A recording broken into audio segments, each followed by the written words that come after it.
Okay, so here we have a TLSO mold. We've poured it, we stripped the cast, and we're modifying it. We've added some plaster here to smooth out any imperfections, and we're trying to get the brace, the mold, ready to become a brace. And one of the ways we do that is by adding plaster where needed. Okay, in a custom brace you give to someone, it can't have waves in it, ripples, etc., imperfections, as much as we can control. So one of the things an orthotist will do is add plaster here. We'll do some of that, and we'll show you the modification process for them. We also try to delineate the iliac crest right here, because this is where the padded waist groove will go for that TLSO. And then the last thing we're going to do is actually smooth out the cast, and we'll just show you here how we do that. So here we have our mold. We have a little bit of plaster and water. The reaction is already starting. I'm actually going to add some blue dye chalk to this, and that way we'll know exactly what we added and what we didn't add. It's part of the art/science to this.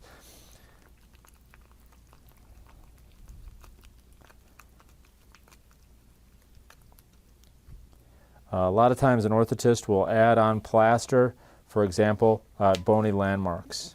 Okay. Add a little bit more water here. We add plaster there because we don't want it rubbing on the patient later on. So this reaction's going right now. What'll happen is right now it looks like a liquid, and it will turn into a solid later. So we'll get just this stirred up here a little bit. We're correcting this cast. Okay, so we added some plaster here. Also, we got to think about the anterior superior iliac spine, the xiphoid, the sternal notch, the symphysis pubis, any bony landmark. We want to try to avoid, pressing on that with the brace. The brace is made of this hard plastic, and we don't want it rubbing. So we're just going to add our buildups there. So we'll add one.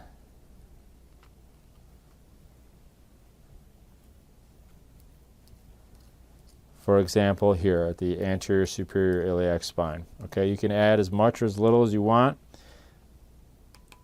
but you want that brace to fit later, so these are the things you try to think about ahead of time. The same thing over here at the opposite side.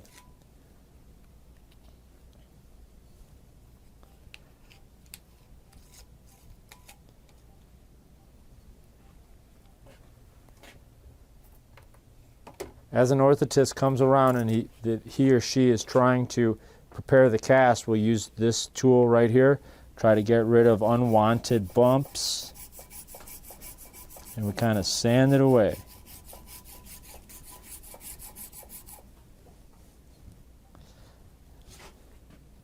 We can do the same right here. We shape it. Okay, for example, we can shape it like that. If you don't like the amount of something that you added, you have the choice to take it away, smooth it out.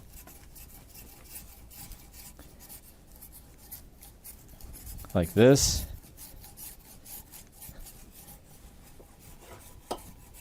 Okay, and one of the last steps is, that's better, but it's definitely not perfect yet. So what an orthotist can do is now they wet their sandpaper, and you'll go over the whole TLSO mold like this, or the LSO mold, or whatever you're working on, and you just start to really smooth it out. You're thinking about the patient the whole time. You want to make sure that it's smooth.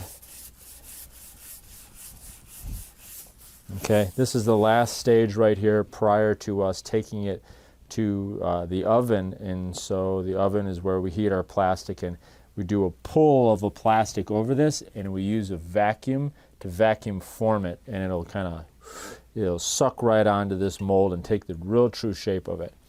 So just to point out, this is the last steps that we're going to take prior to our vacuum forming process.